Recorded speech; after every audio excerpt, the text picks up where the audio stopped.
What food are you getting? Record the video. Hey, I'm always hungry. Yeah. Anyways. We have Gen Z telling us what to do. Yeah, right. What is this? Bullshit. Unbelievable. Anyway. Let's go.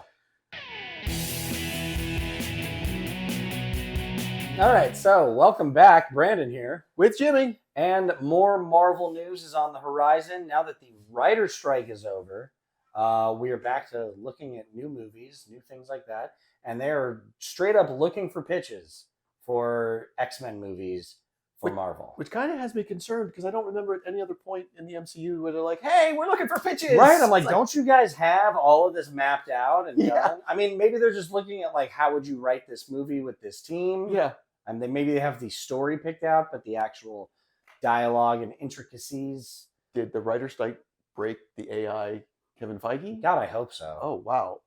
Yeah, but it was interesting news to see Yeah. we're looking for pitches. I kind of assumed they had a plan with Deadpool coming out. And like I said, I think they still have a plan. They might just be looking at who I think can you're right. do this best. I mean, because we've mentioned Mutant a la Disney Miss Marvel, MCU yes, before, so it's out there. Unlike when even Fox if it and Disney literally were was separate. just the one word Yeah. of mutated. But- Everyone was like, "Oh shit!" Prior to that, when Fox was its own thing, it was like, we cannot say this word. Can't say the M word. No, we can say No. Inhumans all we want. Yes. Speaking of, Well, I mean, the biggest thing coming out of this is that the very first mention of a mutant now in the MCU is Miss Marvel, who famously got her powers from the Terrigen Mist for the Inhumans. now, in the MCU, have we ever had anything that deals with the Inhumans? I mean, I almost feel that show has been taken out of continuity along with Agents of S.H.I.E.L.D. I've read that recently, that they have literally said that is not a part of... And I'd have to agree with them because it's weaker points of the... It is weaker, but I remember a certain Thor 2 that literally utilized Agent of S.H.I.E.L.D. They had crossover. And I remember the timing was funky. It was for the show, but it was like Sif just shows up. But it was weird because they had Chris Hemsworth, so they were like, Sif. I remember the timing. They had to release the show in the movie, so there's a couple filler episodes where like, what the? You're like, what the Yeah, fuck is going on here? It was goofy, but it was hilarious that now all of a sudden, wait, Inhumans? We have never heard of that in our MCU. It hurts me, same way Eternals hurts me, because that was a Yeah. Jack Kirby creation, pretty heavily done, and it just never caught on the way it was supposed to. Basically, before Disney got back the rights to X-Men and Fantastic Four, Marvel Comics kind of put out a thing being like, hey, we're cutting back on these books because we don't want it to work for these other companies. Yeah. We want to push what we're doing. Inhumans then took this front row seat, and despite some very good writers and artists getting behind it, it just didn't catch on the way I guess everyone was hoping. No. And that's hard because one of the pillars of Marvel in the pages, the comic book side, is the X-Men. 100%. I mean, it's huge. And the Fantastic Four. But when you didn't have those, you had to take other properties and step that up. Yeah. And I even think Eternals was given that shot a little bit, and once again, just did not catch on. No. So, and it was from a business standpoint, it was a weird decision because obviously I get it. They don't want to promote and push this paper out that is going to support Fox and what they're trying to do. But at the same time, I mean, they won in the end. They got all those rights back. Marvel still owned all the TV rights and all that stuff. So it was like interesting. Yeah. But you're right. I mean, it worked. And I think this was a direct result of the success Sony was seeing with Spider-Man. And they still have not given up their rights. But we have seen, which is funny because outside of the animated movies, like everything else in that has been they keep trying utter garbage. They keep trying. Like even this Craven movie coming out, I could give a fuck about this movie. And I love he's outstanding. Taylor Johnson. Love the actor. I mean, Yeah. It looks fun, but it's just like I don't want to watch these things because I want these to go back to Marvel. But you're 100%. It worked. We got Blade. We got Daredevil. We got Fantastic Four. We got X-Men back. And then even with Universal, who has been less of a thorn in Marvel's side, Hulk and Namor. So it worked, except for Sony. Yeah.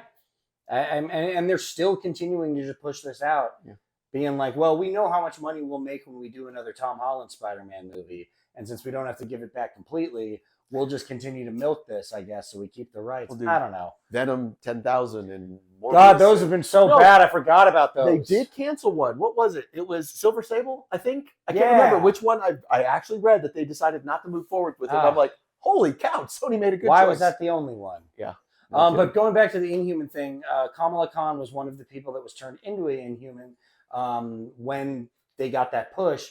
And that was the whole idea. Like, look, like mutants, but Inhumans. She caught on. A lot of the other characters did not and fell off immediately. So what do you do with this character who is now being introduced into the MCU, but her origins are not something that you can go along with? They give her the mutant gene, which was recently retconned in comics as well. She has a mutant gene. But how did she get it? Now. What happened to her? She was born that way. She died. Well, she was killed. She was killed in Spot. We'll talk about that in another segment.